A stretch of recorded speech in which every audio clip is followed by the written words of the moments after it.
Welcome to today's City Council meeting. Today, Monday, August 25th. We now call this meeting to order. Roll call, please. District 1, Councilmember Casey. Present. District 2, Councilmember Vieira. Here. District 3, Councilmember Otero, absent. District 4, Vice Mayor Martinez. Present. Mayor Lopez. Here. Please stand for the invocation by Stan Risen, followed by the Pledge of Allegiance. If you are here, please step up behind Stan. Thank you. All right, let us pray. Dear Heavenly Father, I come before you this evening grateful for these men and women who give of their time and talents to help make the city of Ceres a better place to live and work. I pray you will grant them wisdom and understanding as they deliberate on the matters on the agenda this evening. I ask that you protect them, bless them, and help them to remember to always put the citizens of this city first in their actions and decisions. I ask that you continue to watch over our law enforcement officers and firefighters as they endeavor to keep this city safe. And finally, I ask for the city of Ceres, with the prophet Zechariah prayed over Jerusalem, that once again old men and women will safely walk the streets with their canes, will sit together in the city squares, and that the city will be filled with boys and girls at play. Thank you for your many blessings in our life, and I ask these things in the name of Jesus Christ. Amen.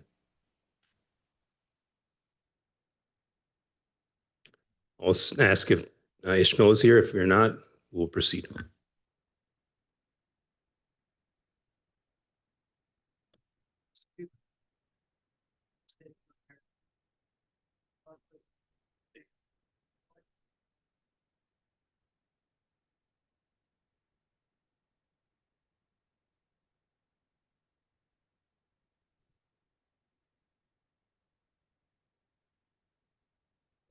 Welcome, everybody. Today we have two presentations, and the first presentation will be a code presentation, code enforcement, and a couple members of our code enforcement department are here. Welcome.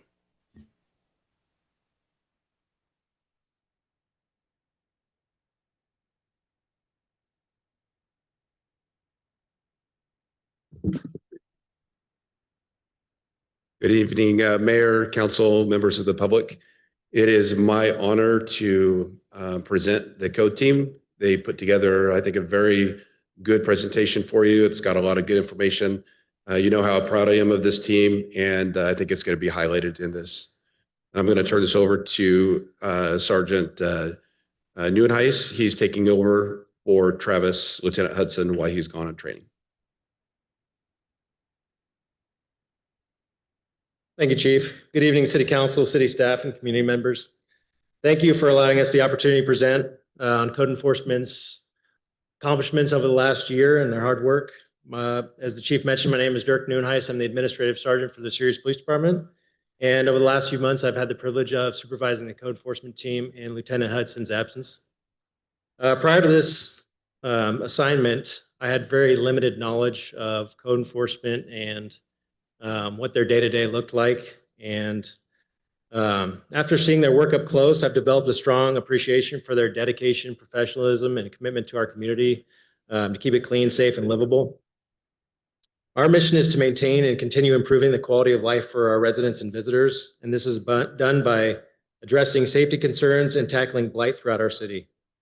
We also want to emphasize that our approach starts with education. Our goal is always to work with our residents and not against them. We understand that city codes can be complex and that many people may not even realize they're in violation. And that's why we focus on gaining compliance through communication and education first before taking enforcement action. As we sat around and decided what we'd present on, we came up with three main issues that we've seen within our city. And those are illegal vendors, illegal encampments, and what we call general code enforcement issues, which are primarily blight issues, abandoned vehicles, overgrown vegetation, and illegal dumping. Just to give you one example of the scale of the team's work last year, just last year alone, the code enforcement unit collected and disposed of over 187,000 pounds of trash throughout the city. and that is illegal dumping, abandoned homeless encampments. Our unit is currently made up of 3 code enforcement officers, which are Jeff Varney, who's been with the city for 6 years, Jack Taylor, who's been with the city for 3 years, and Angie Martinez, who's been with the city for 1.5 years. Each of them will be speaking about one of the 3 areas I highlighted already. I also want to take a moment to address some staffing. Over the last 2 years or so, we've been without a code enforcement secretary, and that gap has forced the officers to take on administrative duties, which has pulled them away from the field and reduced their time responding to community concerns. But I'm happy to announce that after almost 2 years, we've selected a code enforcement secretary who will be starting in about 2 weeks, and her name is Cassandra Lopez. With that, I will turn it over to Officer Varney.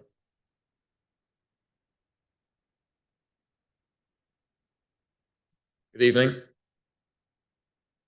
As stated before, my name is Officer Varney, and I will be covering our workload, specifically what falls under the code enforcement other assignments. Often when people think of code enforcement, they often picture us just giving citations. In reality, a big portion of our work is education, prevention, cleanup, and making property safe and habitable. The other assignment slice captures that day-to-day heavy lifting. A short list of the day-to-day activities consists of red tags. This is usually when we're posting or closing buildings with hazardous conditions. We're reporting graffiti, illegal dumps removal. So we're responding to trash piles, discarded furniture, and debris, and then transferring that illegal dump or an abandoned illegal camp to Bertolotti. But most of the time, it's proactive, reactive, and follow-up inspections. Every request received is investigated by one of our code enforcement officers. Approximately 883 new requests were received in 2024 to 2025. Some of these requests may be corrected with some education and a warning. Others may turn into a case. If a violation on a property escalates the condition for a case to be open, the property owner and occupants must be notified of the violation. This is done by a notice of violation that is sent to the property owner and the occupants. This helps provide an explanation of the violations, a timeline for correction, and any penalizing for uncorrected violations.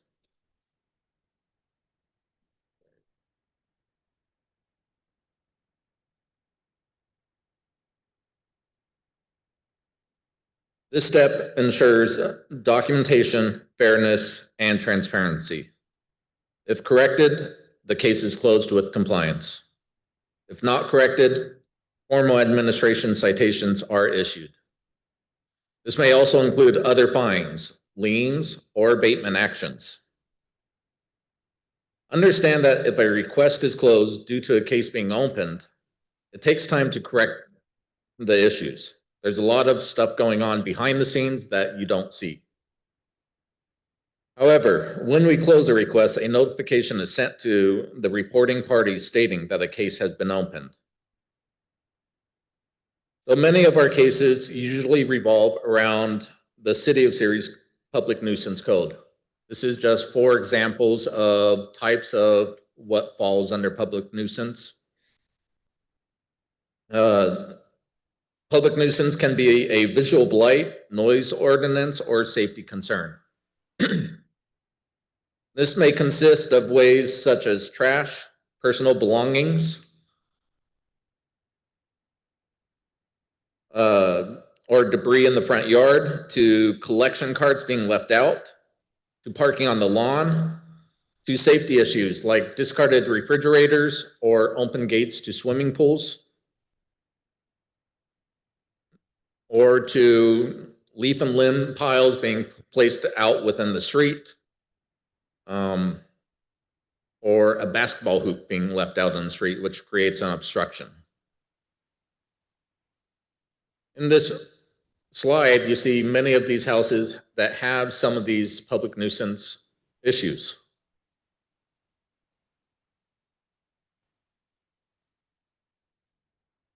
This house is the after picture. There were supposed to be before pictures, but this house was a house that you guys may not recognize.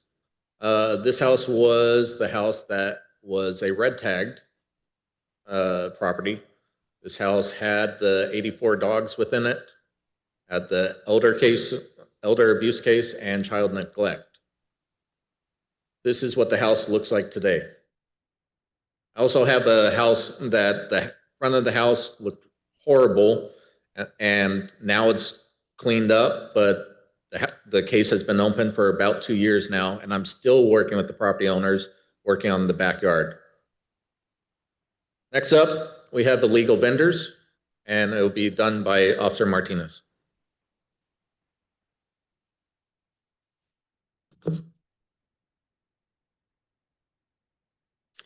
I am Angie Martinez, and I'm gonna go over our procedures with our illegal vendors. So over the past year, we've seen a noticeable increase in unpermitted vendors here in the Stanislaus County. While many of these individuals may simply be trying to make a living, the reality is that operating without permits introduces serious public health risk and affect our local restaurant owners. When food is handled or stored improperly, it can quickly lead to foodborne illness. Without regulations, vendors often lack access to clean water, proper refrigeration, or proper training in food handling. How do we address this? First, we approach is education focused. We contact vendors directly, talk with them, and provide them vendor permit applications. The goal is to bring them into compliance. However, when vendors refuse to comply, administrative citations are issued. And if violations continue, we arrange inspection with the Department of Environmental Resources, which may involve confiscating equipment and issuing restitution fines. Although there has been an increase in Stanislaus County, there has been a decrease in our city. The drop shows that consistent enforcement paired with education makes a difference. In summary, unpermitted vending isn't just a regulatory problem, it's a public health issue. Combining education, progressive enforcement, and strong final measures, we can continue protecting our community while encouraging vendors to operate safely and legally. And here's an example of unpermitted vendors outside of Walmart. And then here's another example of unpermitted vendors selling tacos. So in an attempt to correct this violation, we adjusted our work schedule to contact the vendors. Eventually, we saw no progress, which led me to reach out to the environmental resources. We coordinated an impound inspection, and we assisted with the confiscation. And this is what we do. Here's Jack. Hello, hello. Homeless camps. Homeless camps and the associated issues are a challenge statewide and for every city. Many of you, I think, have even ridden out with me and seen the homeless camps. How these issues are dealt with can have a major effect on the city and its businesses and citizens. The existence of these camps and associated trash can sometimes be the first and only impression someone has when they come into our city. Travelers who may pull off the freeway to stop at one of our establishments, such as Cane's, Dutch Brothers, McDonald's, form their impression of our city based upon what they experience and what they see. If they see homeless camps, trash, and drug paraphernalia, they most likely won't return. Code enforcement has been working hard to address these issues. We are dealing with slightly fewer camps this year compared to last year, which is good. 884 last year compared to 806 this year, which is a decrease of 9.23%.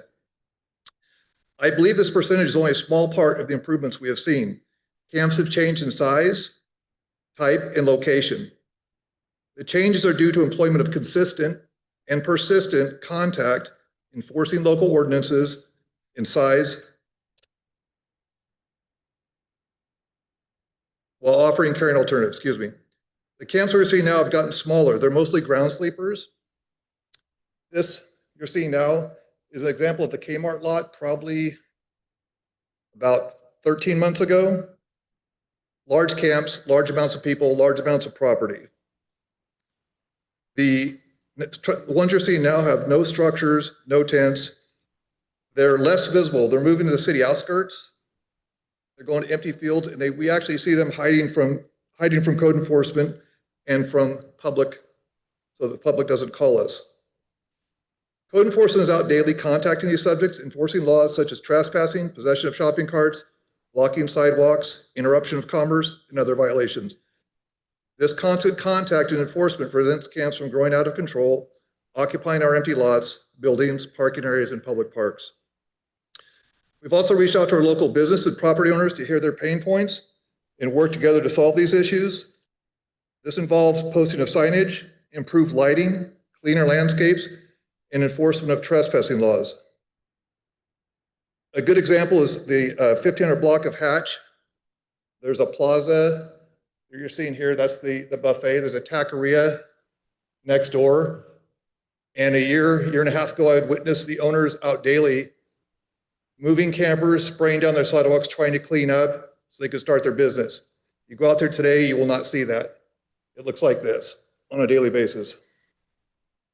Our partnership with Patrol is essential to our success. They have worked with us to remove non-cooperative subjects for trespassing, outstanding warrants, and drug violations. This cooperation with law enforcement sent a message that these activities will not be tolerated. On the other side, our collaboration with the CARE team, the Community Assessment Response Engagement Team, has assisted greatly. They were able to offer the homeless an alternative, a connection to services that will help them get off the street. We've had several success stories this past year, subjects who are now housed and thriving due to this partnership. Overall, the results have been positive, and we continue to look for better solutions. Thank you.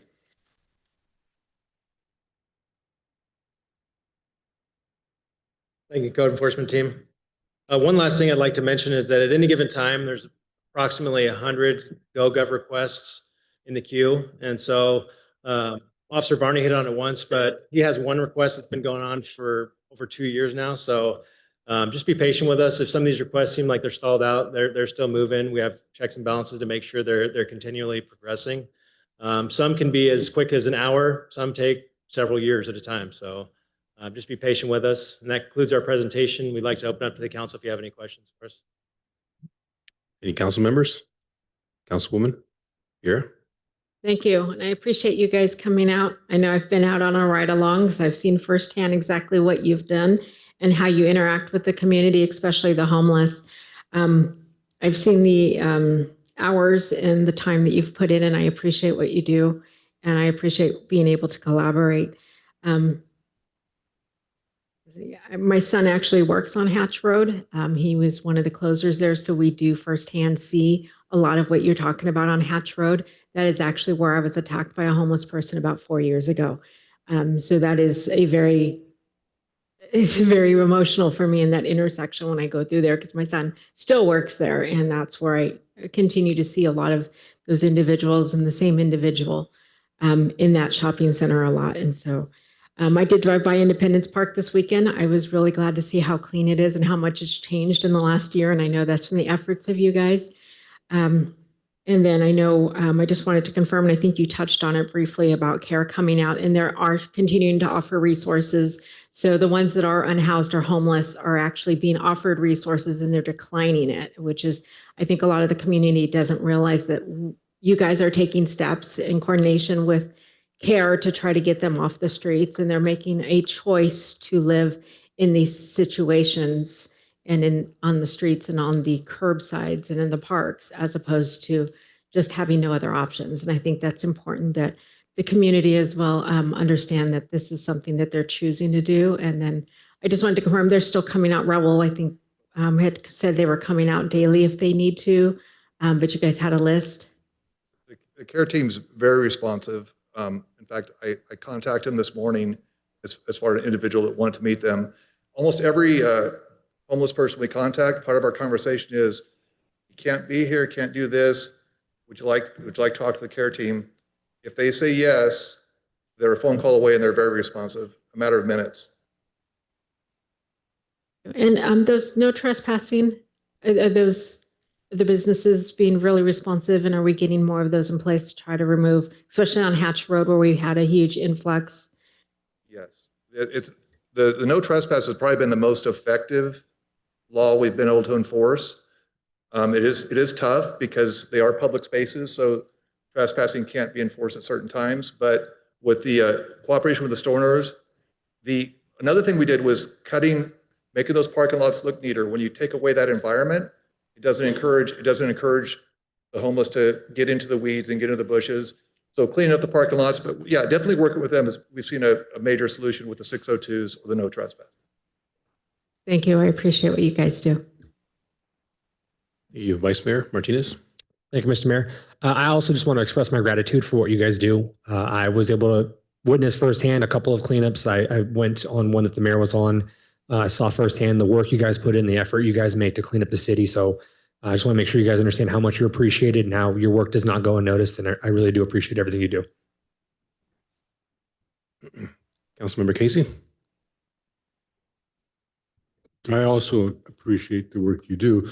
I had a question, and you were talking about the vendors in the Walmart parking lot. I heard a little bit of that, but what do you do with these people that have the strawberries, the mangoes, and I mean, I understand and I support independent business people, but there is a procedure that makes it acceptable.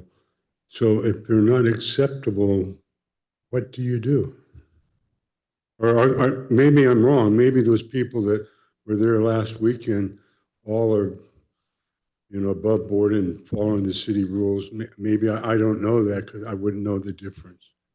The challenge with the vendors in that situation with the fruit, especially the fruit vendors and such, is that what I've seen is they're dropped off. They're dropped off these locations. They're foot mobile. So we do contact them when we can find them, and we do ID them. Most of them do not have a permit to sell.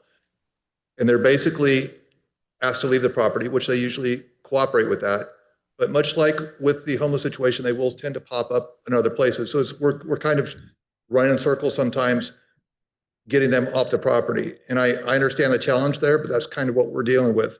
These people are dropped off from usually out of town, Merced, Fresno, LA, and they're out here selling, not even for their own well-being. They probably get that money back to somebody else way above them. Sure, and I understand, but what I don't understand, human trafficking is a big thing in our country. And if these people don't have a valid license, a valid ID, why don't you take their two-wheel dolly and their strawberries away from them and let them go someplace? Unfortunately, we can't just take their property, but we have did education with them. We've also given them how to get a business license within the city of Ceres. We give them information on stuff like that. Although if they are continuous, we do administrative citations as well. Unfortunately, like Jack was saying, the administration citation doesn't affect the people that are dropping them off. It affects the vendor that's selling them directly. So it is a challenge trying to stop something that they're not the responsible party technically. Again, I support all the good things you do, but I still don't understand. Last year there was a young woman, I don't know how old, 12, 14, 11, and had a baby. And so sometimes I do business at the Wells Fargo Bank, and she positions herself behind that glass so that you use the ATM, you have to either step over or give her $20. And she's trying to sell oranges. And you're saying that you can't do anything about that except give her an administrative thing? Is that correct? Again, we can give administration citations and then remove them from the property, but we can't be just taking their property. We can't take their fruit from them. That's against law. Okay, thanks. Well, first, I'll thank city manager, chief, and code enforcement staff, all you guys for all the hard work that you do. It just shows you that this entire council has taken upon themselves to see what you guys do on the ground, as have I. And I understand that there's challenges, but I do appreciate everything that you guys are doing. And it takes a village, and we have the app, and I know there's just 3 code enforcement officers out there. So I appreciate the hard work that you do, and we're going to continue on pushing and try to make sure we keep this community clean and safe for everybody in this building and everybody in the city of Ceres. So thank you very much, and you guys did a good job on the presentation. Thank you.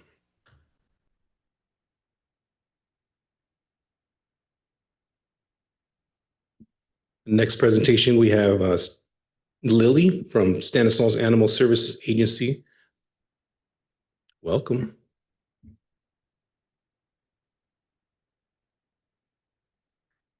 Thank you.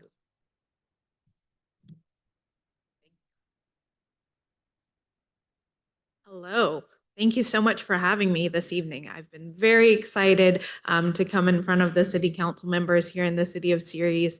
My name is Lily Yap. I'm the executive director with Stanislaus Animal Services Agency. I actually just started mid-April, so still learning, but very excited to present some information to you today and receive some feedback, receive some questions. Anything that I can't answer for whatever reason, I will absolutely circle back with my team and get that answer from you. I actually came most recently from the Dallas-Fort Worth area, working in animal services for about 15 years now. So I've actually worked very closely alongside code in the past. So hearing the support that the city provides to our officers that are often doing such a thankless job is so amazing to hear. I regret not bringing my own officers. I was very impressed with that presentation format. Okay, see if I can get. Okay, so just to kick us off, just some general contact information. So we report to a joint powers authority. So our jurisdictions include the unincorporated county areas, and then 5 independent city jurisdictions. So in serving those areas, we provide field services. So folks can contact our dispatch via the number on the left. We also have general information that individuals can email in for, and then also have a lost and found hotline for animals to support community-based solutions. So I wanted to touch on some of the issues that are most directly impactful to your community out here. So one of the complaints we get most regularly is regarding stray dogs.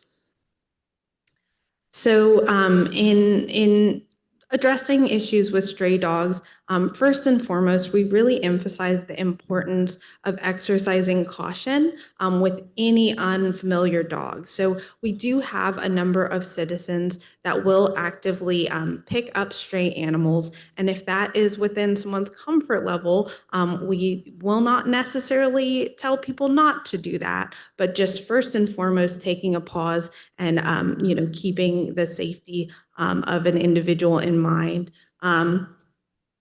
We have our dispatch line available 24/7. So if our dispatcher is not there to immediately answer, it immediately rolls over to our answering line, and emergent calls, including things like aggressive animals, cases of bite incidences, a sick or injured animal are responded to even after hours. We also have a new program that supports community-based solutions, like our Finder to Foster program. So again, thinking back to that lost and found hotline number and providing support for animals to stay within the communities that care about them.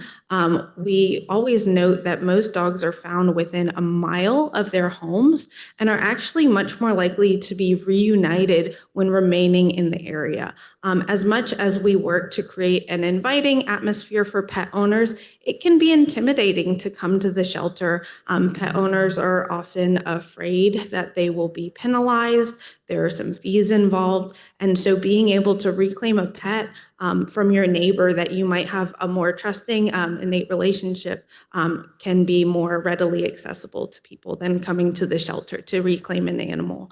Our call priority that our officers go out on is based on the nature of the calls. So we have 6 animal services officers that serve these communities across our county 7 days a week. And so again, those calls for aggressive animals, instances of bites, those are a higher priority than, say, a call about a deceased animal. But of course, similar to code, we have mechanisms in place to ensure the follow-up for each of those calls. We also get common feedback regarding cats in neighborhoods. Now, community cats are a different dynamic than dogs. Community cats are actually not required by law to be confined in the same way that dogs are, and cat ownership can be much more of a gray area. So in referring to community cats, we're really referring to unowned stray or even feral, so completely unsocialized, never interacted with people, cats that are living outdoors in our neighborhoods. It is normal for these cats to be outside, and we actually offer stray cat intake, which can lead to what is called trap, neuter, return for cats that are brought in. So we recently made some changes to our intake structure for these cats. Before, our intake appointments were solely for dogs, but now we've opened it up to either cat or dog cases, because we recognize that both animals need the support of our operations. So that was a change that we made upon reopening in August. I also want to mention for cats what is referred to as the vacuum effect, because very often we get the question as to why we would bring back a fixed vaccinated cat to the area it came from. So traditionally, shelters used a catch and kill approach, meaning that feral cats would basically be removed from the area and humanely euthanized.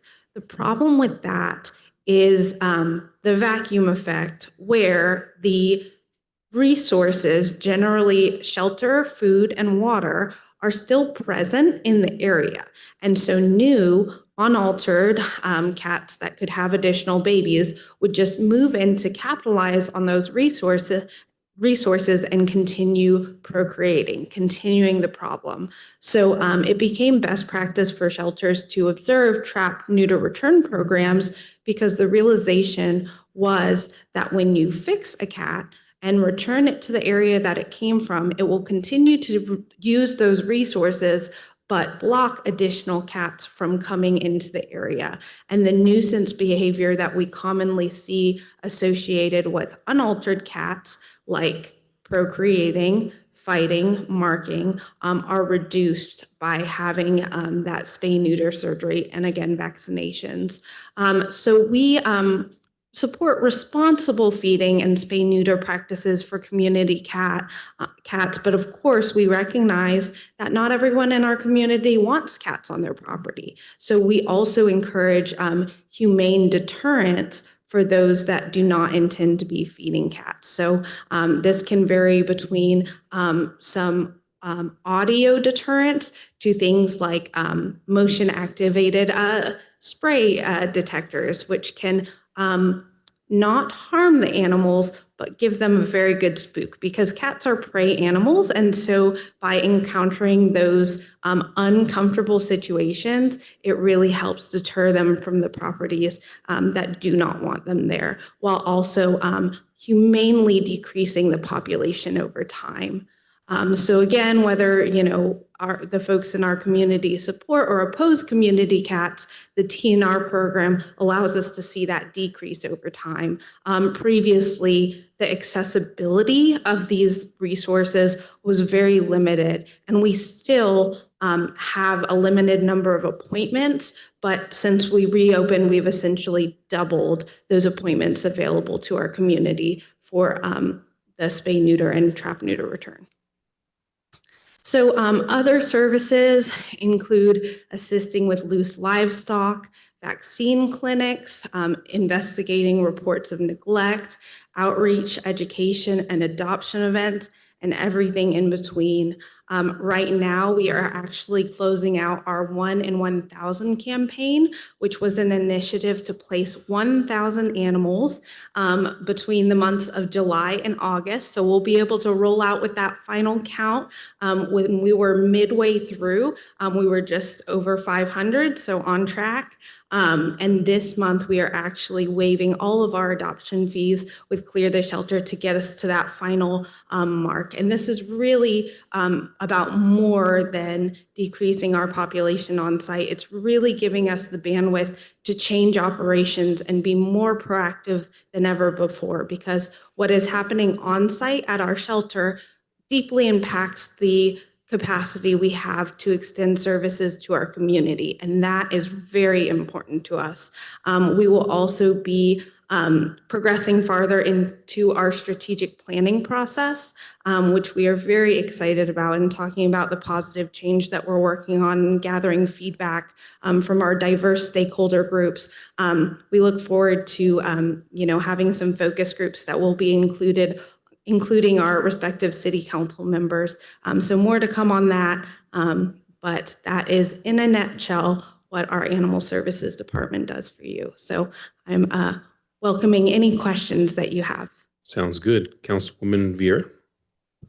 Thank you, and I appreciate the presentation. It offered a lot of information, because I see some of the stuff has changed from over the last years. I was just wanting to inquire about after hours and the phone tree, because I know we've had some problems on the weekends. I live on that side of town, on the west part of Ceres, and we still have a little bit of the rural area. We still have, the farmland. And I know a few months ago we had a loose pony. I called. No one really seemed to know who was there. I called the police, and the police were like, no, call animal control. And I'm like, no one is doing anything about this. So I finally went door to door to try to find out where the pony went. But again, what kind of situations, where do you handle, especially when it comes to the weekends and evenings, and then the phone tree? And then I have one other comment after that. Definitely. So that is something that our officers would go out on. We are looking at options for vendors that would help us with what is referred to sometimes as cowboy callouts, that are kind of more professionalized services for the loose livestock calls. But we do have a couple officers that are more adept at handling livestock specifically. We are also looking at ways to improve the feedback that we get on those specific instances. Right now, we do have a form that is submitted on our website, referred to as a complaint form. And we're really looking at ways to make it more user-friendly to give specific pieces of feedback like that, because there are a couple ways we want to look at it, both from the process perspective, but then from the individual training potential. And to be able to do that, it really helps to be able to zero in on the specific instance. And so right now we do have the complaint form that is printed, filled out, and then sent in, but we're looking at an electronic version. So not just to address livestock in general, but address those pieces of feedback that can really improve our processes overall. Thank you. And then one last question. I know a few months ago, SASA came out to Strawberry Fields, Strawberry Fields Park, which is in my district, to do the vaccination clinic. You had a line before you even showed up. And the line was continuous, and there were still people when it was time to leave. I was just wondering if you were going to continue to do those kind of events here in Ceres, because I know there's definitely a high demand. I saw it in my district, and I want to see what we need to do, especially what I can do to help try to encourage having you come back out into the districts and into our parks to help our community members where they are. Absolutely. And I'm very glad that that event was so successful. We currently have an on-site clinic that provides vaccine events, but I think that will be a big piece of our strategic planning process and soliciting the feedback, because it is very needed in our community, and having our different partner jurisdictions provide that feedback to establish as a group that that's something that we're able to prioritize, I think will be very critical. So as of now, the what is called the Love Clinic, that is our on-site low-cost services, does have appointments that are posted regularly, but we will definitely be considering more regular events out in the community as well. Thank you. I appreciate it. Vice Mayor. Thank you, Mr. Mayor. Mr. City Manager, I had a question, sir. When we did our budget a few months ago, we discussed having the animal services come out and give us a presentation. So would this be the time when I can ask, fiscally 23, 24, how many calls to the city of Ceres we had, how many services they had offered? Would this be the time to ask those questions that would go with the exorbitant amount of money we're paying for their services? You could probably ask the questions. I don't know if she's prepared for those exact numbers right now. Lily? Would you happen to know fiscal year 23, 24, how many calls for services you guys had in the city of Ceres or in our unincorporated areas?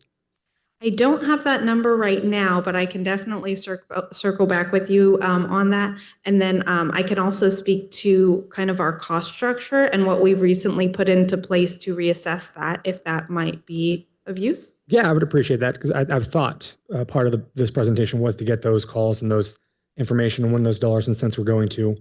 So I appreciate the presentation. It's very informative. Welcome to Stanislaus County. Glad you moved out here. But yeah, I thought this was more of a why we were spending the amount of money we were spending presentation and not so much geared on what they do as a whole. I apologize. Oh, no, of course. So right now, our cost structure is solely based on the number of animals brought in from each jurisdiction. So we're looking at the last complete fiscal year on a percentage basis. So what is challenging about that is that year to year, there can be major fluctuations, which is something that City of Ceres and other partners have experienced. And if there is one partner that is essentially benefiting budget-wise one year, it usually means another partner is bearing the brunt of that kind of fluctuation. And so normally, when we are considering budgetary items, it's concentrated to a specific time of year. This year, we actually opted to continue meeting with our our ad hoc budget subcommittee throughout the year. And one of the things we're really looking at is the cost structure allocation, because the intake-based structure is not necessarily the only thing that causes that, but is a major contributor to the lack of consistency, and also looking at having a capital cost structure plan in place, because again, these expenses that come up that get put off for a very long time are very startling when they finally have to go through to our budget. And I will circle back with you on those number of calls. Thank you. Councilwoman. Thank you. And thank you, Martinez, for bringing that up. That brings another question. I think it was kindly brought up briefly during the budget discussions about the number of animals and the kinds of animals that you're actually getting from the city of Ceres or within our boundaries. So that's information I can look up in NACINDA as well. Year to year, we get in approximately 7,000 animals that we're responsible for dispositioning. Generally, that's going to be dogs and cats, but we get in rabbits, we get in goats. It can really vary. We are ultimately the safety net for our community. And whereas some nonprofit groups, humane societies can turn citizens away, we actually make a point when we're under normal circumstances to not turn anyone coming to our doors away that is within our jurisdiction. And we get charged for each one of those, like the goats, the rabbits, each animal that you do retrieve. I just want to on the percentage basis, yes. A percentage. City Manager, if you could possibly coordinate with her in regards to the information that was requested today, and then go ahead and disseminate that to the rest of the council. Thank you for the presentation. Appreciate it. Thank you so much for your time. Very much. We are now moving on to citizens communications. While the city council welcomes and encourages participation in city council meetings, adopted rules allow no more than 5 minutes. Resolution 2007-106, for expression of non-agenda items. Matters under the jurisdiction of the city council and not on the posted agenda may be addressed by the general public. However, California law prohibits the city council from taking any action on any matter which is not posted on the agenda unless it is determined to be an emergency by city council. Citizens are entitled to address the city council any agenda item subject to the 5-minute provision. Anyone wishing to address the city council must adhere to the rules of decorum, and the rules of decorum are posted outside the chamber doors. We'll go ahead and start off with the representatives. They are here today.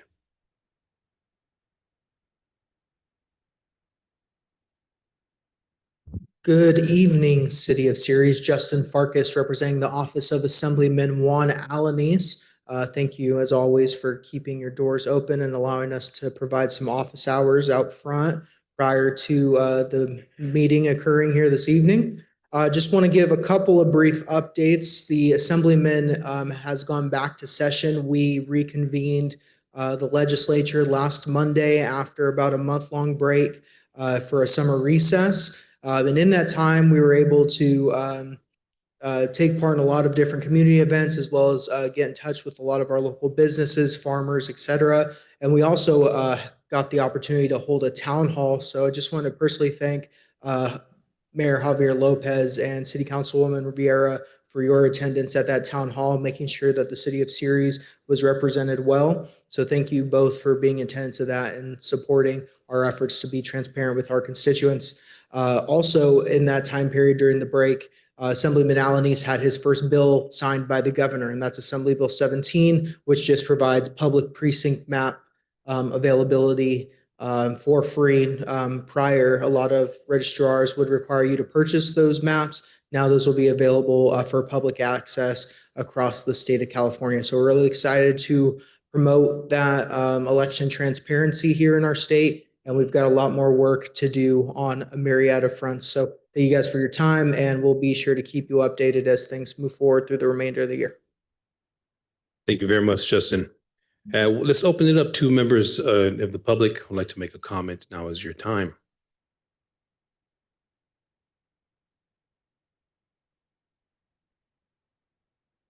The yellow cards are for item number 8.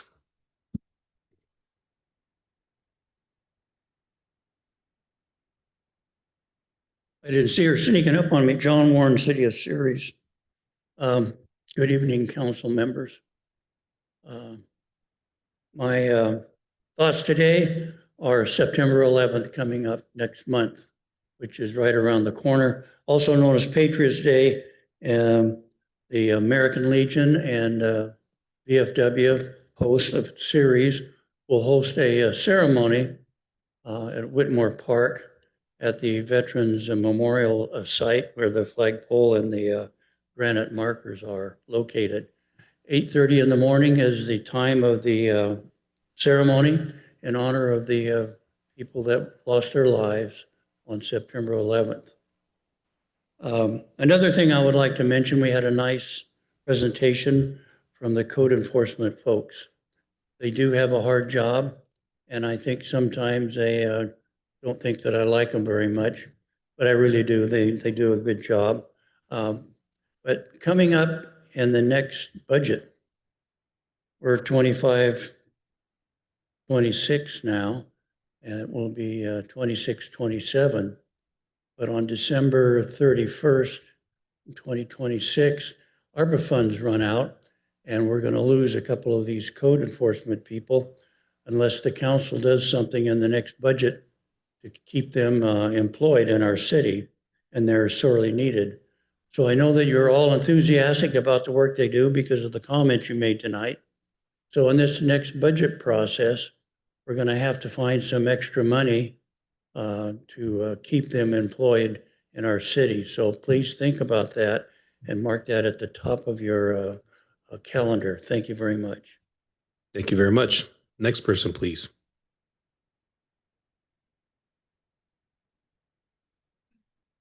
Evening, city staff, city council, and mayor.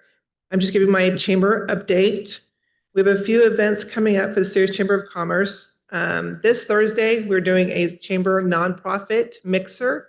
It'll be here at the community center at 5:30. And the purpose of this is to try to promote nonprofits, businesses, and community together. We have several nonprofits signed up, so it'll be a good community event. On September 18th, we are doing the ribbon cutting for the Wood Springs Hotel, the new hotel. So we want to make sure everybody's there to help support. September 26th, we're doing our second annual golf tournament at the River Oaks, River Oaks Golf venue. And on October 11th, we are doing our One Table One community again. So we hope to get the support of the city, and we hope to see you all there. Thank you. Thank you very much. Anybody else like to make a comment? Seeing none, we have a hand raised. Mr. Yeakley, you can go ahead and unmute your mic.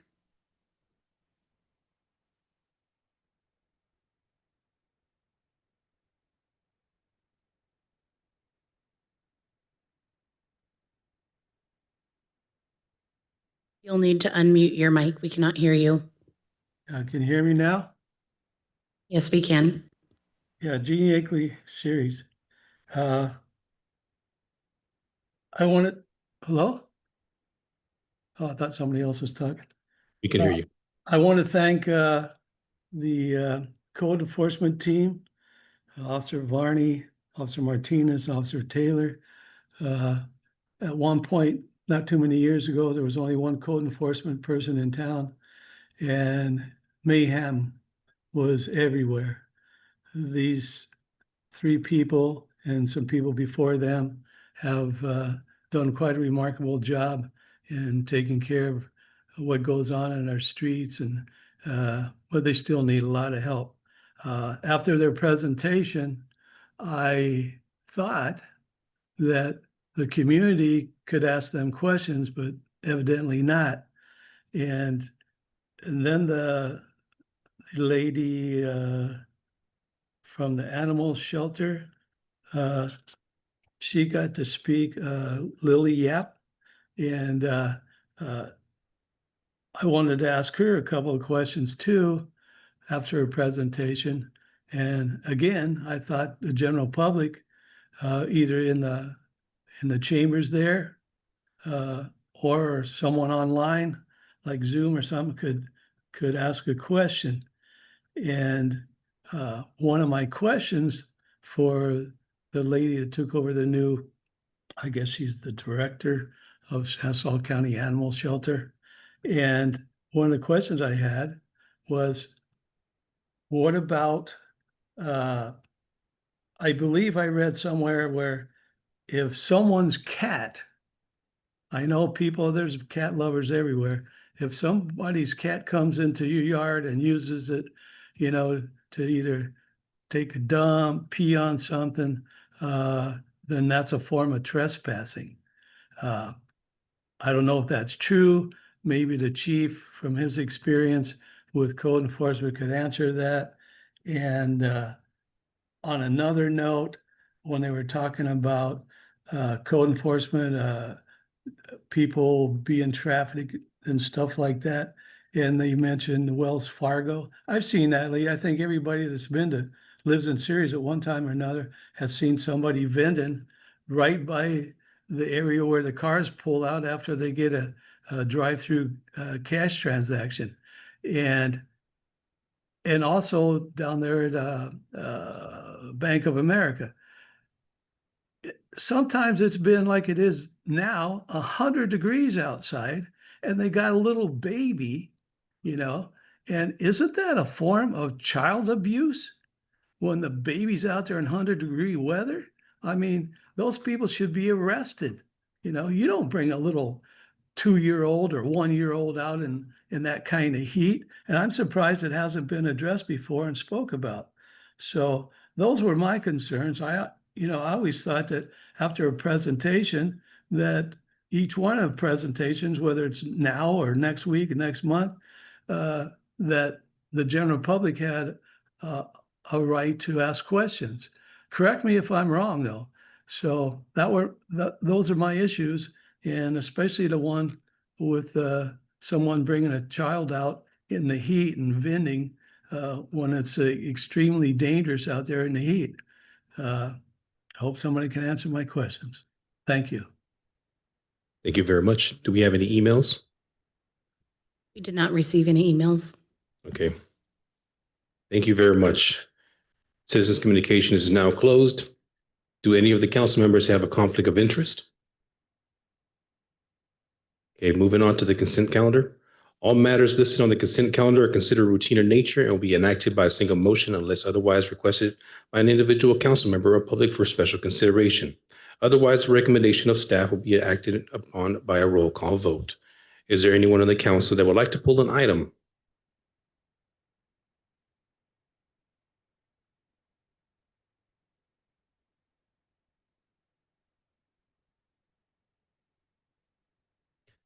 Nobody on the council? Okay. Any citizens that would like to pull an item? Seeing none, bring this item back. Make a motion that we approve the consent calendar. I'll second that. We get a roll call, please. Councilmember Casey, Yes. Councilmember Vieira, Yes. Vice Mayor Martinez, Aye. Mayor Lopez. Yes. Motion carries 4-0.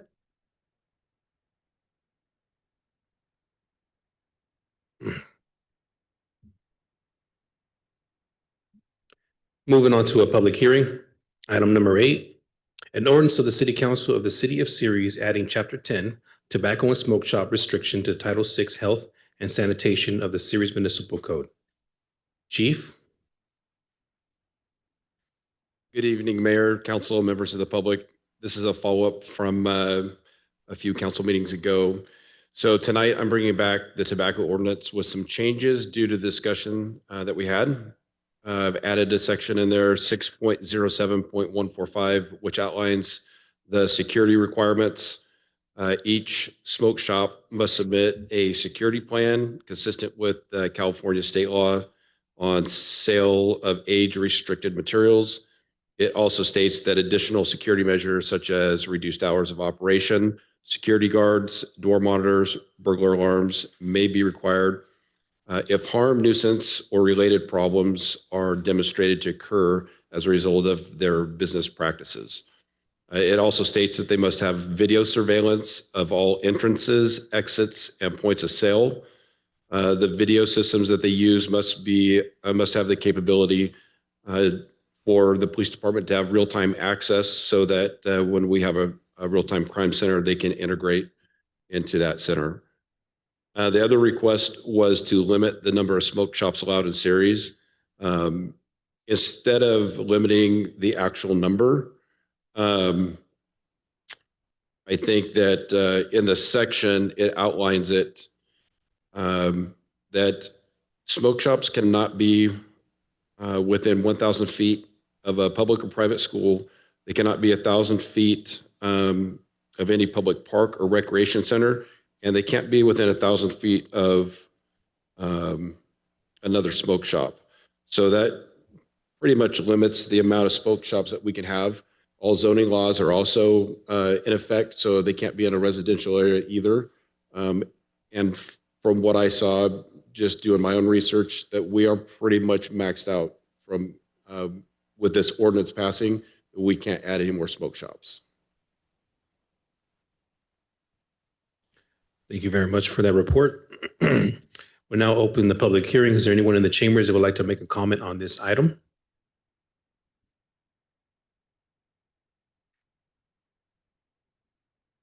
Good evening, Mayor, members of the council, Mike Warda.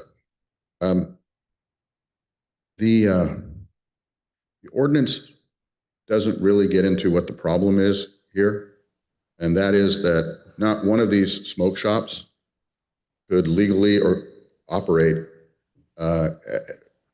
if you went in and saw what they were smoking or selling. For the last 4 years, the city's been receiving evidence that all they sell in order to stay in business is THC. It's the same stuff that you'd buy at a dispensary. We're trying to treat them like they're a good business that just needs a little bit of regulation, when in fact they're criminals. I mean, just outright criminals. And I can say that because I've been involved in having private investigators go to every smoke shop in Ceres virtually and purchase product that gets you high. And these smoke shops don't have this product tested. And they don't pay any of the taxes that your legal dispensaries pay in California. The 5% to the city, most of the time, if you see the receipts that were sent into you, they're not even paying the 8% sales tax on the cannabis that they're selling. You walk into the place now, they're gotten smarter, they sell it out of their backpacks. You have to have not just, in my opinion, the video surveillance, because they're very smart, they're criminals, but you need live security at these locations because they are killing the legal business, the legal dispensaries. They're taking, California has 4,000 more cultivations. We only need about 500 of them to keep the legal dispensaries going. So these smoke shops are getting all their product from growers that are operating illegally, some of them. The stuff's not tested. You don't know what it is. And cannabis and THC is just part of the problem. They're selling mushrooms. They're gambling. City of Modesto, the chief wrote a scathing report on what's going on there. And I know your chief knows here too what's going on. You got a great police force. Virtually every city in California does not have the resources to chase after these stores. So they're not going to go anywhere with this ordinance. Unless you require live security, they're not going to go anywhere. Unless you have one provision in here that indicates that if they're caught selling illegal products, that their license will be revoked, which is great. But you should also ask at minimum for a product list as part of the application of what they're going to sell. And that way, if it's a police officer or a zoning enforcement, they can look at the product and see if it's on the list or not. Because a lot of times, if you're going to get product there, you have to get it, send it out, get it tested to determine whether or not it's actually at a high THC level. I mean, we know it all is, but in order to establish the proof, you got to do that. And so the other problem that a lot of police departments run into is that the DA's offices aren't prosecuting these cases. So they can go do their job, but nothing happens at the DA's office. It's not just our DA's office, it's virtually every DA office in the state. 5 years ago, there was no smoke shops. 6 years ago, there was no smoke shops. We didn't see them. Now our kids are subjected to them on every corner. Ceres is actually lucky. I think Ceres has, I heard the number 7 or 8, but I think it's a little bit more than that. Modesto, which is very close, has 60 smoke shops. They've got 8 licensed dispensaries and 60 smoke shops. So as long as these guys are able to make an extra $20,000, $30,000 a month legally, they're not going anywhere. They're criminals, they're operating as criminals, and they're doing it right in front of everybody's face. So I ask you to at least consider adding live security from a third party because that's going to help control it. Ask for a product list so that anybody can walk in there and know that this is not an approved product. It shouldn't be there. It can be seized. It can be taken immediately. And then the last thing is during the application process, if they're found to be doing anything illegally, you're out. You're out of the application process. You can't keep a license.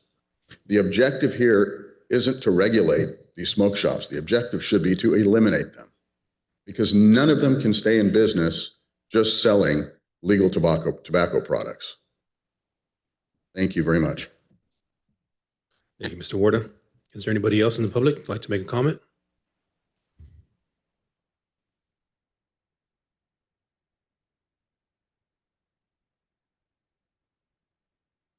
Good evening. I think I'm one of the speaker cards, so if David's up there, you can just go ahead and take it off. That's correct. You are the first, David.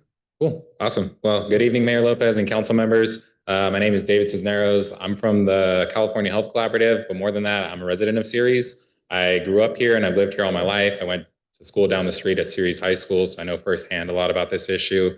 I want to thank you first for your leadership considering this ordinance, which includes a lot of best practices like the density restrictions, which is just the amount of retailers that you can have in an area, the proximity restrictions, which are how close they can be to schools or to each other, things like that. That's already something that's a best practice in a lot of other ordinances that have been passed across the state of California. Ordinances like this have already been passed in 200 other cities and have been shown to work, especially in limiting youth exposure to these products, which is one of the main things that I care about when I talk about this. In 2024, we conducted our own surveys where we took kids who were under the age of 21 to go out and try to purchase these products. We did this with 17 to 19-year-olds, so it was even kids who were younger than 18. We went into the stores with them. We would stand by, like buying chips, pretending to buy chips, just to make sure that they were safe. And they would go and try to purchase this product.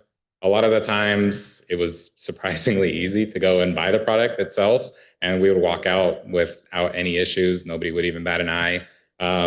Our data show that 1 in 4 stores actually sold to those who were under the age of 21. And it wasn't just smoke shops, but all tobacco retailers. So I do appreciate that this expands to all retailers as well. I just really want to highlight the importance of these strong safeguards to ensure that all stores are complying with the law and helping to protect the young people in our community. Again, the good news is that these strategies work. They've already been passed in over 200 of these jurisdictions and have already been shown to lower the youth rates after passage. So after they pass this ordinance, you lower those youth access rates. A similar town to us is Woodland. They have a little bit more of a population, but have a similar dynamic in that they're part rural, part small business. They have a big focus on that. They showed their youth sales rate drop from 32% to 8% after passing. So the same components that you guys are looking at, are included in a lot of the ordinances that have been passed across California, including Woodland.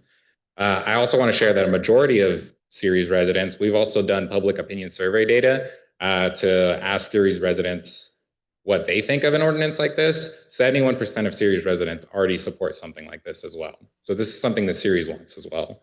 So I submitted this in the records. I think you might have already seen it, but part of that was already submitted earlier in the week. So this shows that community members value the steps that are being taken and discussed today and are ready to see them in place. Thank you again for taking the time to listen to me, and I thank you for you guys' commitment to protecting the health of Ceres and the future of youth in Ceres. Thank you. Thank you, Devin. Appreciate it. Next person is Ava.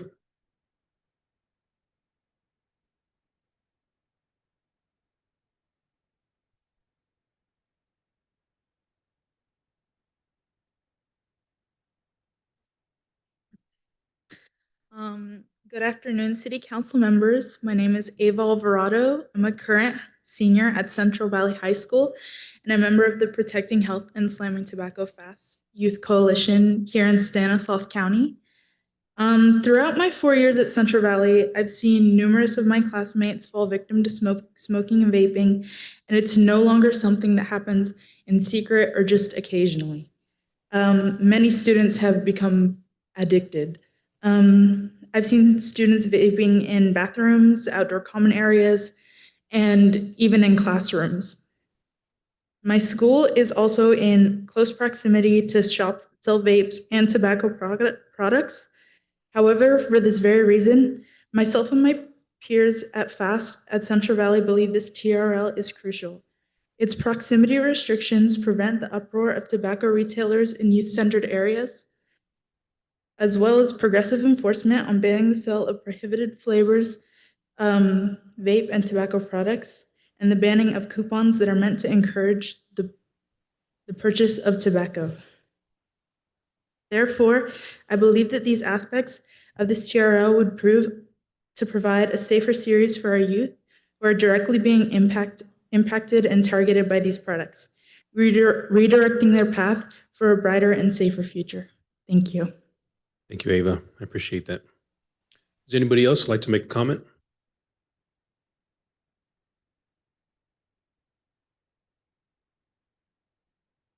Hello, my name is Katie. I work with David at the California Health Collaborative, and I just want to respectfully disagree with the first comments or the gentleman. I do think this program will definitely you'll be able to enforce against smoke shops with the ordinance as it is written. All of the smoke shops and tobacco retailers will pay a fee, a yearly fee, and that money will be able to go to the police department so that they can do compliance checks. They'll be able to go in there, make sure that they're not selling any illegal products. They'll be able to take any of the illegal products that they see and confiscate that, and they'll be able to revoke their license so that they will not be able to sell products anymore. So just wanted to clarify that I think the ordinance as written is very strong and will be able to enforce against any illegal actors in the city. Thank you for your leadership. We appreciate it. Thank you very much. Is there anybody else? Seeing none. Anybody on Zoom? There are no hands raised and there were no emails received. Okay, I'll bring this item back. I will close the public hearing. Council members, I have Councilwoman Vieira. Thank you, Mayor. I do have a few questions. I just wanted to touch on the young lady from Central Valley. I had 4 children at Central Valley. All 4 of my kids went to Central Valley. So I heard a lot of those same stories, and that's also a concern of mine. I heard my children come home and tell me what they were seeing in the locker rooms. So yes, that is a valid concern for me as well. Although all 4 of my children are now no longer children. They're adults. So it's been a long time it's been occurring over there. I guess one of my concerns, Chief, is this sounds like it allows you to also investigate certain situations. And then the second one was, I know you didn't have a number or a cap on it, but we're currently looking at expanding into Westgate and possibly Copper Trails. And so I just want to know what that's going to look like, because again, that offers another opportunity on my side, on the west side of Ceres, where we don't necessarily have a smoke shop currently. And if we could possibly limit, so because I do have several schools out in that area. And like she said, we're at Central Valley, and that's something I do want to make sure we're protecting our youth. Thank you for the questions. Yes, we already have the right to investigate with the state task force. We're able to investigate as it is right now. We do have a grant for those type of operations, which we're currently using. We've already conducted some operations and there's more planned. As far as limiting the numbers, I know in your area, when I looked at that, all the zoning, and I'm not an expert in this, but the zoning, if it's all residential, you can't put a smoke shop there. It's only in a commercial area. You're very limited in the amount because it has to be 1,000 feet away from a school, 1,000 feet away from a park or recreation or another smoke shop, which really limits that because you're only looking at the commercial areas that they could actually have a shop there. Right, but I believe along Crow's Landing, that's zoned all commercial. I may be wrong, but I think that's probably commercial, but that again is where you're going to run into, you can have one, but it has to be 1,000 feet away from the other, which is going to greatly reduce that. And then they also have to take into consideration if there's a school close by, which we have a lot of schools. So it really narrows it down. We have, at last count, we have 10 smoke shops, and that was as of 2024. And in my investigation of it, using a map and the radius of 1,000 feet, we can't put any more in our town as of right now. Thank you. Any comments, Vice Mayor? Thank you, Mr. Mayor. Excuse me. I apologize for that. Thank you, Mr. Mayor. First, I just want to say, Eva, thank you for being here. I appreciate it. As a father of 3 young children, I appreciate you being here speaking. Getting up in front of everybody, public speaking is not a very easy thing to do. And I'm sure some of your peers at Central Valley are unaware that you did it, so I commend you for that. And I just want to make sure that I also thanked Assemblyman Alanise's office for the help that they did initiating this with us, being a resource that we're able to go to at the assembly level, getting the information we needed to get this thing created. So I appreciate that as well. Did you have anything else you wanted to add, Mr. Mayor, or do you want me to make a motion? I want to make sure, Mr. Casey, you have any comments before I make a comment, sir? Yeah, thank you. Let's see. I agree that regulations should help, but I support the first speaker's motion or idea about security, private security, and the product list. Being a family as large as mine is, young people can get started on something wrong and you can create something, and then the other part of it is an innocent person can buy something that they may not know exactly what the consequences are. Maybe that's already covered in this ordinance, but I would certainly support adding those to it. Thank you. Thank you, Mr. Casey. I just wanted to, reference when Juan Alanise when we reached out to him in regards to the grant. I think that was a huge step. And I know the police department has been working diligently trying to figure out how we can address this issue. And I know that everybody who came here and showed up here today, that yes, it's very true that public safety is number one. As a football coach, and these kids, they're my family, and I want to make sure that they understand the dangers that are out there. And if these smoke shops are not in compliance, and we're obviously going to have to revoke their license. So thank you once again, and I would appreciate the rest of the council's support on this. I think it's important. And if it's 71% of the community says this is a good ordinance, and it just backs up my whole theory behind this, that this is going to work. And I know that the chief will do everything in his power to make sure that we have the checks and balances. Thank you. Vieira, you had your button pressed. I did. Thank you, Mayor. One thing that Councilmember Casey had brought up was regarding security.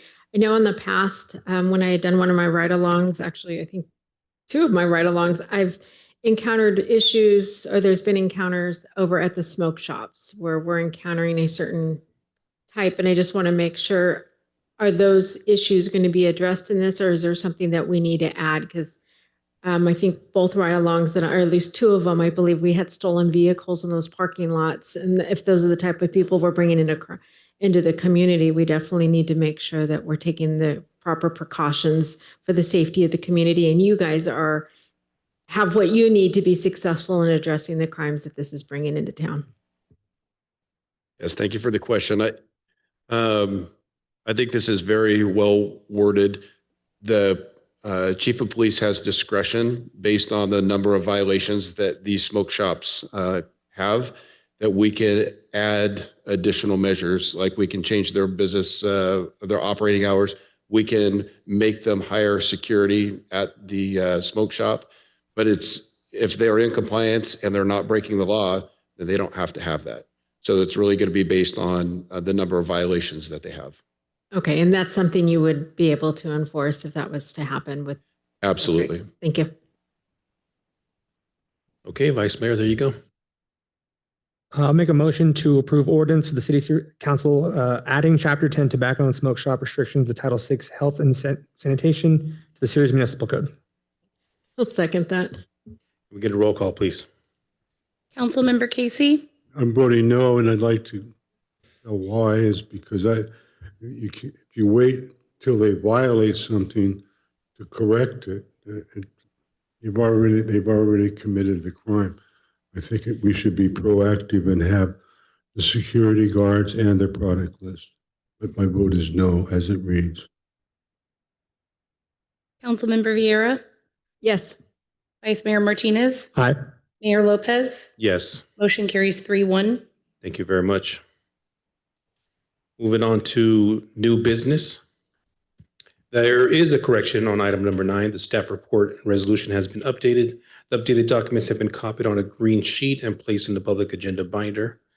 And this item is approving the allocation of $750,108.30, I guess, for fiscal year 2025-26 and $600,000 for fiscal year 2026-27, and approving a budget amendment in the amount of $750,108.30 for fiscal year 2025. And our Human Resource Director, Delilah Vasquez. Good evening, council members. Delilah Vasquez, Director of Human Resources. The City of Ceres is a member of a joint powers authority known as the Fire Risk Management Services.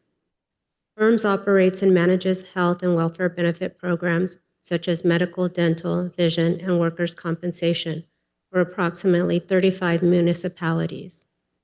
The city participates in the medical, dental, and vision programs offered by FIRMS since January 1st of 2024. On July 24th, 2025, the city received formal notification from the FIRMS Board of Directors regarding 2 actions approved by the Board of Directors on June 23rd of 2025. The decisions consisted of imposing a special assessment on member plan years 2024 and 2025, and terminating the medical benefit coverage program effective December 31st, 2025. The FIRMS board made these decisions due to the deteriorating financial performance of the self-insured medical program benefits program.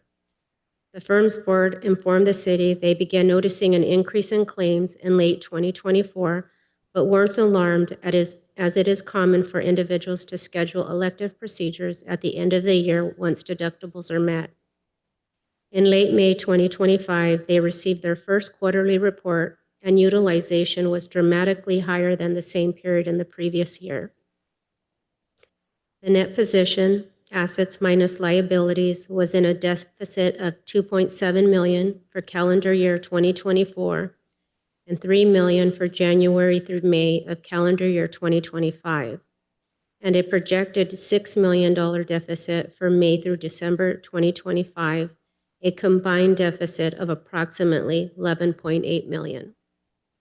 It is important to note that firms is also in dispute with a medical stop-loss insurance carrier over high-value loss reimbursements of $5 million for calendar years 2023 and 2024, which added to the cash flow pressures of the program and need for immediate action. The deteriorating trend in program costs was attributed to increases in overall medical utilization by members, an unprecedented number of high-value procedures and treatments over the last 24 months, and claims processing delays discovered over the past 12 months.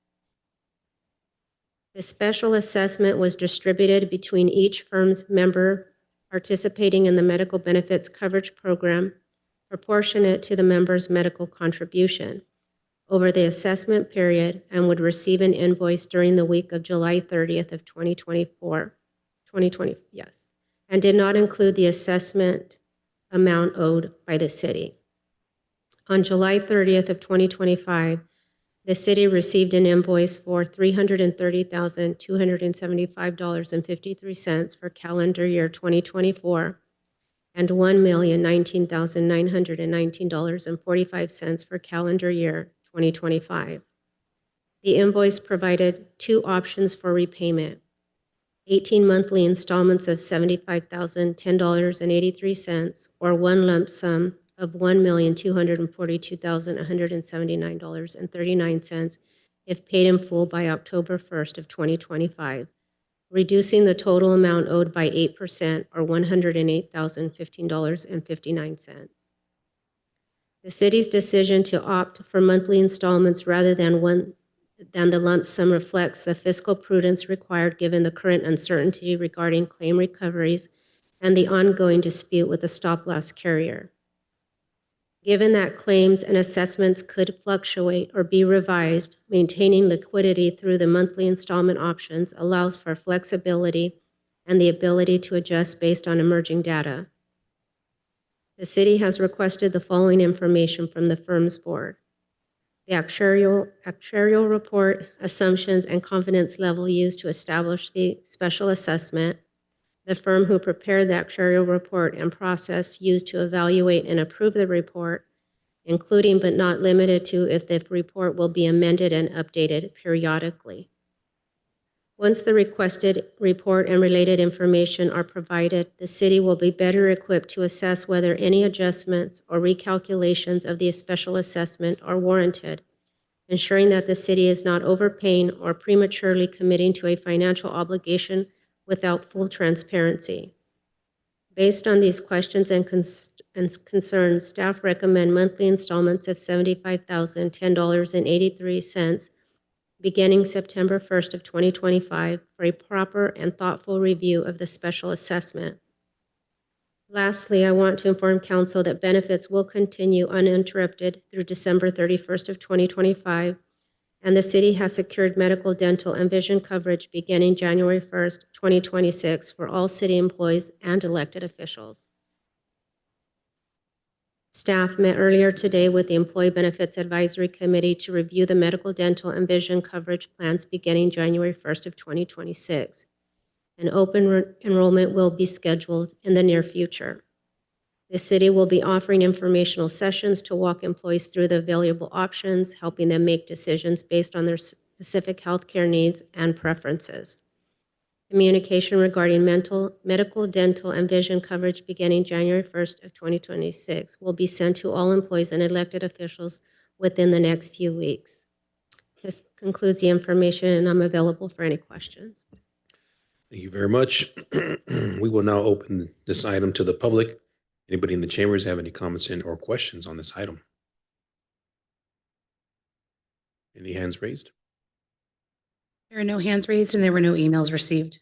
Okay, thank you very much. I'll go ahead and bring this back. The public comment is now closed. Any comments from our council or questions?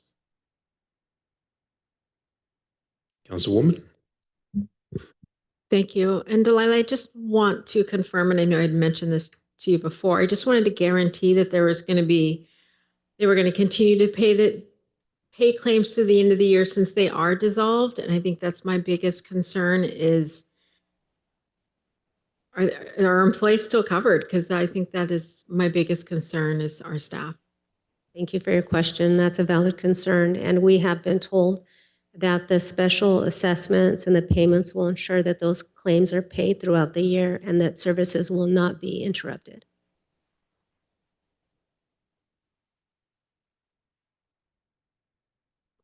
Based on the numbers, from my understanding on what I read and what you had just also kind of stated, it sounds like this is just an estimated amount. So could this amount actually go up? It could fluctuate, and that is our biggest concern. So we are requesting that we receive frequent reports on the assessment and what the trends are looking like. And this happened to multiple, it wasn't just the city of Ceres that's part of this JPA, correct? Correct. There are 35 municipalities that are being impacted by this assessment.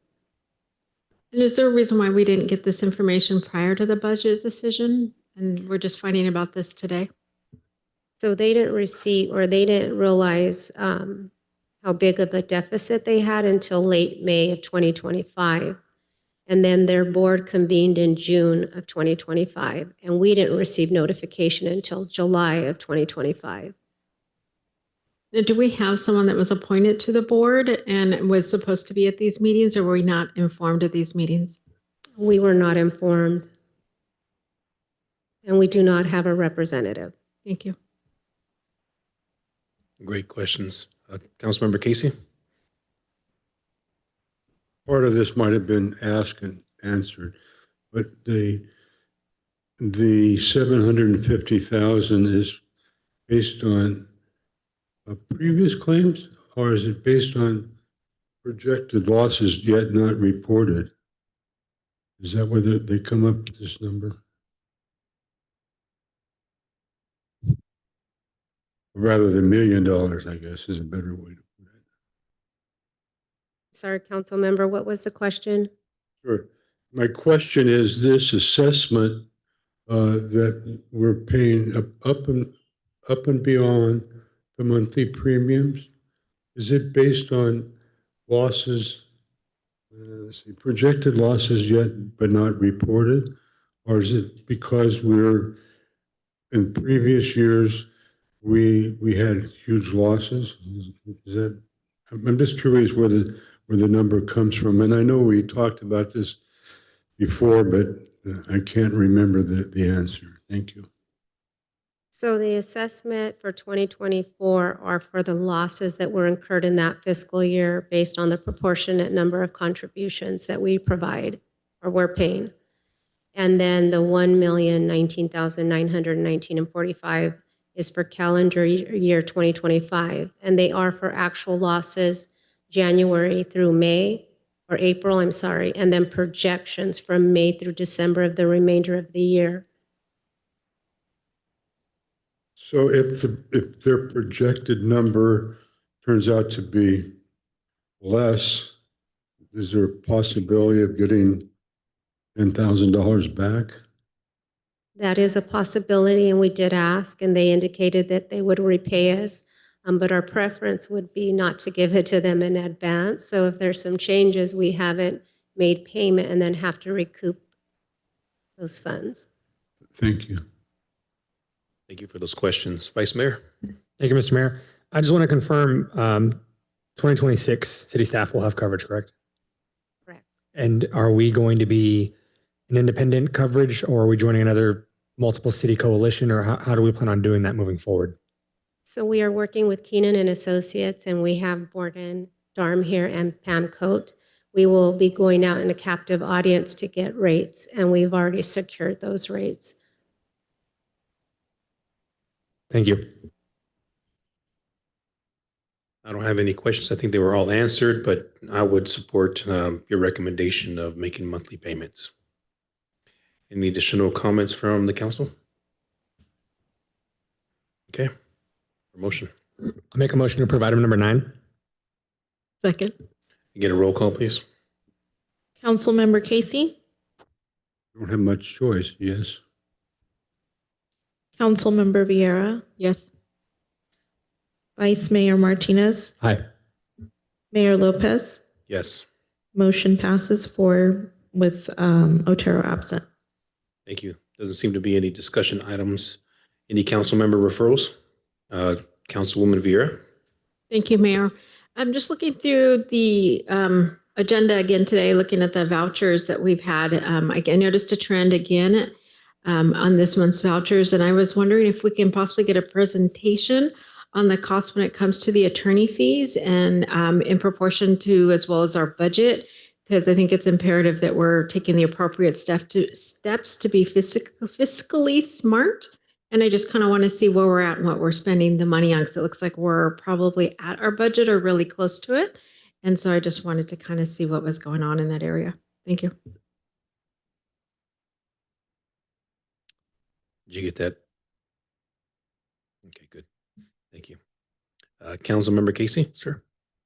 Yes, Mr. Mayor, as most of the people know in this room, I've been informed about how important it is to follow the rules of our rules and procedure policy. And although I have also done what our council person Vieira has done, it clearly states in our manual that we can place anything on the agenda prior to it being posted by 5 p.m. on the Monday before the agenda is posted to the attention of the city manager. The sponsoring council shall give the city manager a brief description to be printed on the agenda, and the item will be placed in the referral section. If the proposal agenda is received after Monday at 5 p.m., every effort will be made to add it to the proposed item in the upcoming agenda. Any item received after the agenda has been posted will be added to the next agenda. So my question is, what Councilwoman Vieira just did, is that correct? Or should we have told her, no, you got to come back and file a report request to the city manager? That's my question. Thank you, Councilmember Casey. I can answer that question. There's 2 ways that a member of the council can request an item be included on the referrals. One is to follow the procedures that you just spelled out, with ideally that information being presented to the city manager so that it can be included in writing. If you will recall, I think even at the last city council meeting, we had under referral, under the referral heading, specific referrals that had been placed on there previously following that process. However, alternatively, a member of the council can always make that request for a future referral item during this time when we reach it on the agenda. So typically what will happen, and this has happened many times in the past, a council member will make a referral on the dais. There won't be any discussion because it is essentially being requested to be placed on the next agenda. So what will happen with Councilmember Vieira's request is that at the next council meeting, you will see under Councilmember referrals a specific item that summarizes Councilmember Vieira's request with her name. And I think we have started including dates of when the request was made. At that point, then the council will have a very short deliberation as to whether they want to proceed with that or not. So again, there's 2 ways that we can get things on the agenda, and her request was proper. Thank you. Thank you very much. Any additional referrals? Okay, moving on to reports. I have nothing to report. Moving on, Councilwoman Vieira. Thank you, Mayor. Actually, it's kind of surprised everything. So I actually met last week or a week before with MCERT, which is one of our mental health mental health response. They are actually partnered with the Ceres Police Department when it comes to responding to non-emergency mental health calls. These are non-criminal, non-violent calls. And so when the police have deemed that it's safe, they will call them out. They do allow the public to actually call as well. There are 24 hour a day operation, 7 days a week. So I was able to actually see their vehicles, what they have, and what they're able to do. And so I appreciate the time, and I also appreciate the chief for connecting me and letting me know kind of what we were doing. And so I can make sure that I understand what we're doing when it comes to these situations. I also went to the Coffee with the Cop, which was a great opportunity to meet with a few of our police officers, ask questions, meet with the community, and also allow the community to meet with everyone as well as staff. And I had a great opportunity meeting with a variety of people, especially a few small businesses that were just starting up and had some general questions about what it is to have a business here in Ceres and to get started. And as a small business owner, I do appreciate having that ability to communicate with them. I did want to touch on Measure H. So I know we spent a lot of time recruiting for those positions, and I was just kind of disappointed to see at the first meeting last week during the reappointment that they had actually asked to change the times. I think we should have all three of our committee and council meetings all at the same time and being consistent, as opposed to trying to guess what time what meeting is on what day. I think it's important that when we strongly working with public engagement, especially when it talks to when we're addressing the potential tax and what to do with the community money, that we're working on trying to make sure the community is involved and has access and accessibility. And I think changing times can even unintentionally create barriers, especially with those who work during the day. And even one of the members of the committee, they had asked her to go back and talk to her boss and see if she could change her hours, which I was really appalled at. I didn't think that was appropriate. But we need to make sure that we're looking at the public's best interest when it comes to decisions involving our tax dollars. This was not a directive that came to the council, and I think the public deserves to know that the proposed meeting times did not come from the council, and it was nothing that was discussed, recommended, or approved by any of the elected officials you see up here. Anyways, now moving on. Back to business. When it comes to supporting small businesses, when we're in a tough economy like this, I was able to go out to Brandy's ribbon cutting. I did order a book, and I don't see she's here because I did want to get my book, but I don't see her here, so I guess I'm not getting it today. It was kind of cool to see one of our own veterinarians, Dr. Marks, who actually published a book about veterinarian and some of the stories that we actually see in working in veterinary science. We do see a lot of those animals, and they're quite entertaining. Now, when it comes to housing, Tuscany Village is still in the process of trying to find a buyer that can get approved funding. It's still open to discussions with the court until a buyer has approved funding. At this point in time, there's a couple people with offers on the table. However, we're just waiting for the actual funding to be approved. So we're still watching that. The police are monitoring the area, which I greatly appreciated, although I think the lawn needs to be mowed. Hint, hint, next to the police chief or fire chief next to you. That is getting pretty bad. But I just want to make sure, but I appreciate even the police going out there and using it and allowing even the sheriff to come out and do the training, which minimizes some of the trespassing that we've seen and some of the vandalism that we've seen in the past. And that's my report for the last 2 weeks. Thank you. Thank you. Mr. Casey. Thank you. Just follow up on Resident John Warren and reminding everybody about September the 11th. You know, August, last session, I meant to bring this up and it slipped through my memory, I guess. August is a special month. You know, that was on the 14th, depending on where you were, on the 14th and 15th of August, the international timeline, the Japanese surrendered to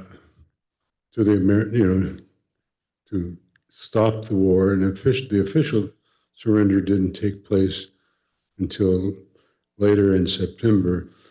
But one thing that our country did to speed up the war was I believe on the 8th or 7th of August, we we dropped the atomic bomb.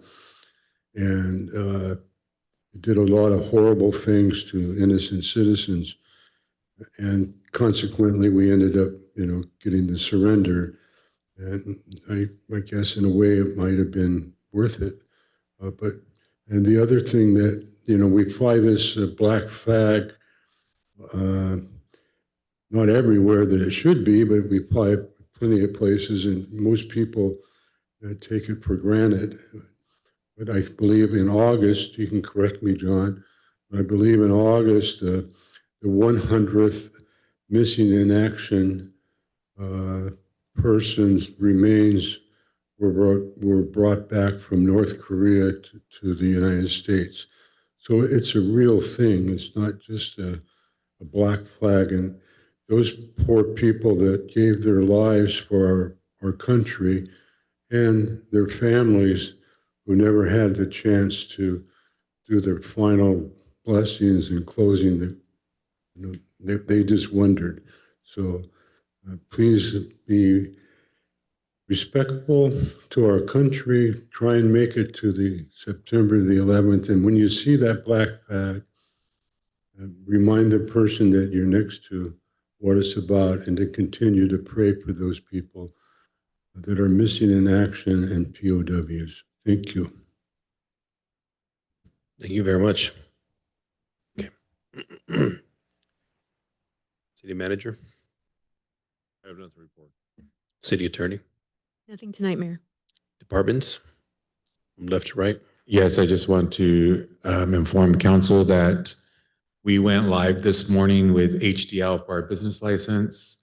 So our website has the change on there, and it is a temporary change right now, but it is a click link. It's a web-based, and so that went live this morning at 8 a.m. Anybody else? Okay. We will now go into closed session for conference with legal counsel.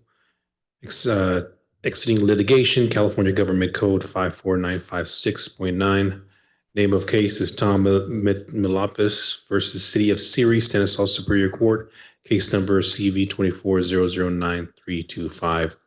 Also, item number 11 has been canceled. Is there anyone in the public that would like to speak regarding the closed session item? Thank you very much. This meeting is now adjourned. God bless you.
Item number 10, staff has been given direction. Thank you.